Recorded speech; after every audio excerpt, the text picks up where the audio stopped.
Bonjour à tous, une toute petite vidéo pour vous montrer comment se déroule la date quand on est à l'école et pour vous aider à organiser vos étiquettes à la maison si ce n'est pas déjà fait. Si vous avez trouvé une solution et qu'elle convient à votre enfant, vous ne changez rien.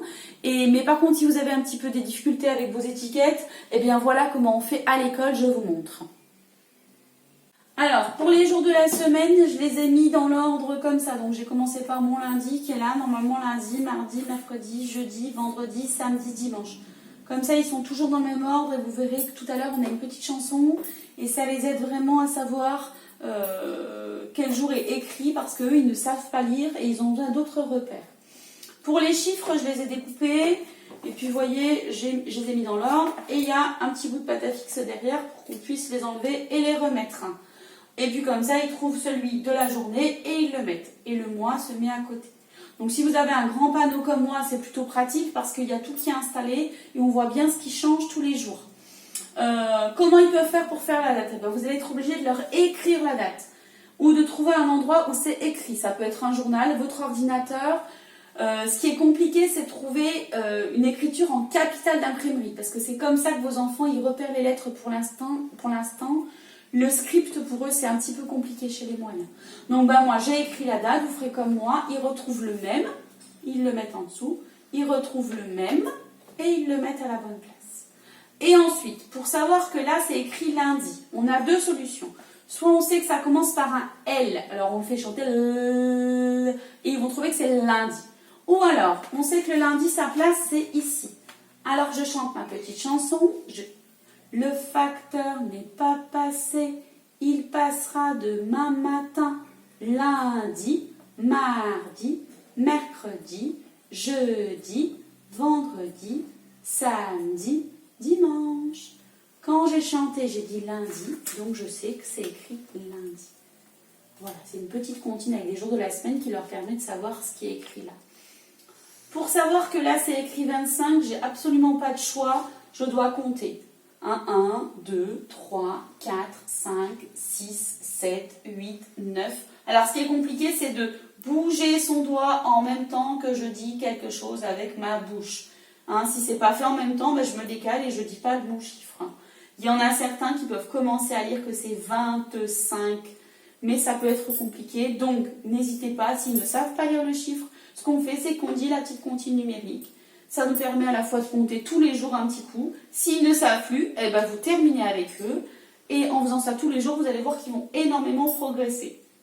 Voilà, donc une fois qu'on sait que c'est le lundi 25 mai, tous les jours, ça va être le mois de mai. Donc après, ils vont savoir le mémoriser et ils sauront le faire. Écoutez, j'espère que ça vous aura aidé, que je suis assez claire. Et sinon, je reste disponible. À bientôt!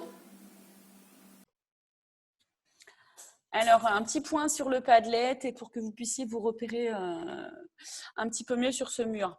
Donc, le Padlet, il est organisé en colonnes comme ça. Là, c'est écrit langage et toutes les vidéos ou les petites encarts qui seront là en dessous correspondra à du langage. Apprendre à écrire une autre colonne, motricité une autre colonne, voilà. Puis, j'ai fait plein de colonnes comme ça qui se réfèrent à différents apprentissages.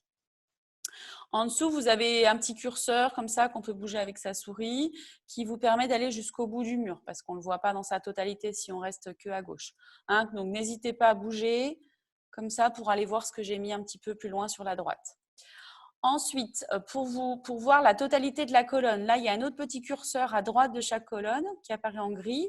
Et hop, vous pouvez descendre et découvrir d'autres vidéos qui sont en dessous. Voilà.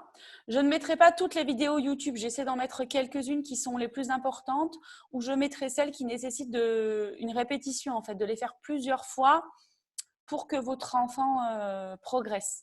Voilà. Sinon, je peux vous mettre aussi des dossiers de ce style où j'ai écrit « Ouvrir le dossier pour découvrir les productions des copains ». Ça veut dire que là, il faut cliquer là-dessus pour ouvrir le dossier et ensuite, avec vos flèches de votre clavier, vous faites défiler. Donc, vous cliquez dessus d'abord, voilà. Et ensuite, vous faites défiler comme ça et vous verrez les œuvres des copains. Et ça peut peut-être motiver votre enfant à en refaire une ou pas. Et puis, surtout prendre connaissance de ce qu'ont fait les copains. Attendez, là, je reviens sur mon mur parce que comme j'avais ouvert mon dossier, Voilà. Ensuite, bah là, c'est la même chose, hein, j'ai mis les vidéos des petits parcours. Donc, cliquez sur les vidéos qui sont là pour découvrir les parcours de Léo, de Léa. Et puis, dès que je recevrai d'autres, je les mettrai. Sinon, bah là, vous cliquez dessus. C'est les vidéos que vous connaissez déjà pour le yoga. Là, je vous ai mis les séances de maths qui nécessitent de la répétition. Hein. La même chose, vous descendez le curseur pour voir qu'en dessous, il y a aussi les petits chats qui sont là. Les histoires qu'on a déjà lues, et j'en rajouterai au fur et à mesure, hein, parce que peut-être que vos enfants ont envie de les réécouter. Tout ce qui concerne l'album à compter, parce que c'est pareil, ça peut être fait plusieurs fois. Et puis, ben, ça va être modifié quelques fois. Donc, allez vous y référez de temps en temps. Je vous remettrai le lien régulièrement. Comme ça, si vous savez plus où il est, ben, vous le retrouverez. Voilà, écoutez, j'espère que c'est un peu plus clair pour vous. Vous n'hésitez surtout pas à me faire des remarques par SMS euh, parce que je peux faire des erreurs de vidéo. Voilà, merci à la maman de Léo qui m'avait prévenu parce que j'avais fait une mauvaise manip hier. Et puis j'espère surtout que ça va vous aider à la maison. Eh bien, à bientôt. Au revoir.